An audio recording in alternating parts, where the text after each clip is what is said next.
থাইল্যান্ডের নারকেল বাগানগুলোতে ঢুকতে হলে আপনাকে খালের উপর দিয়ে এইভাবে বাঁশের সাহায্যে লাফ দিয়ে যেতে হবে। প্রিয় দর্শক, দেখে মনে হতে পারে যে নারকেল বাগানের ভিতরে কেন এরকম পানির খাল প্রবাহিত হচ্ছে।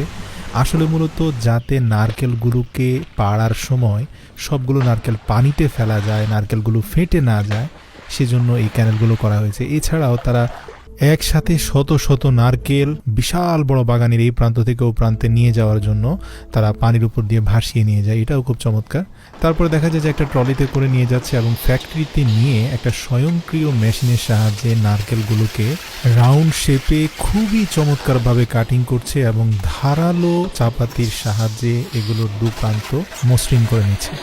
এরপরে কনভেয়ার বেল্টে করে একটা স্বয়ংক্রিয় পানির চৌবাচ্চা নিয়ে ফেলা হচ্ছে, সেখানে ব্যাকটেরিয়া নিরোধক পানির মধ্যে চুবিয়ে পরিষ্কার পরিচ্ছন্ন করে নেওয়া হচ্ছে এবং এরপরে এমন একটা পিন গুঁজে দেওয়া হচ্ছে যেটা খুবই চমৎকার। এবং এখান থেকে কিন্তু প্যাকেজিংটা কমপ্লিট করে সরাসরি সুপার শপে চলে যায়। সেখানে আপনি এটা কিনে জাস্ট এখানে 3টা স্টেপ আপনি দেখবেন যে নারকেলের উপরে দেওয়া আছে। এই 3টা স্টেপ খুব সহজে অনুসরণ করে যে কোনো ব্যক্তি এই নারকেলের সুস্বাদু পানি বা কচি ডাবের সুস্বাদু পানি তারা পান করতে পারে। কেউ চাইলে সেটাকে ট্রেডিশনাল ওয়েতে ফাটিয়ে একদম ডাবের শাঁসটা সহ খেতে পারে। আপনি যেটা অবাক হবেন যে পুরো বিশ্বে একমাত্র থাইল্যান্ডকে কোকোনাট হেভেন বলা হয়। মানে এত চমৎকার চমৎকার স্কিল আপনি থাইল্যান্ডের মানুষের মধ্যে দেখবেন। যেমন রাস্তার পাশে দাঁড়িয়ে ট্রেডিশনাল ওয়েতেও কিন্তু কিছু কিছু স্থানে কোকোনাট বিক্রি হয়, বিশেষ করে গ্রাম্য বা রুরাল অঞ্চলে।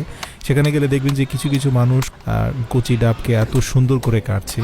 মানে সোজা কথা অসাধারণ। আমাদের দেশে এই স্কেলগুলো খুব একটা দেখা যায় না।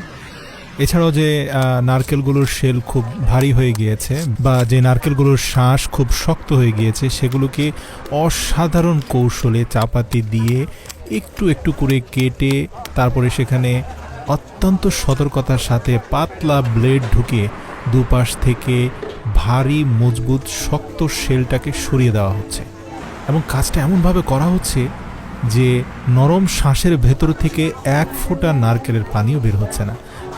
এবং এগুলো কিন্তু ট্যুরিস্ট বা ভিজিটর যারা রাস্তার পাশ দিয়ে যান তারা এগুলো কিনে নেন।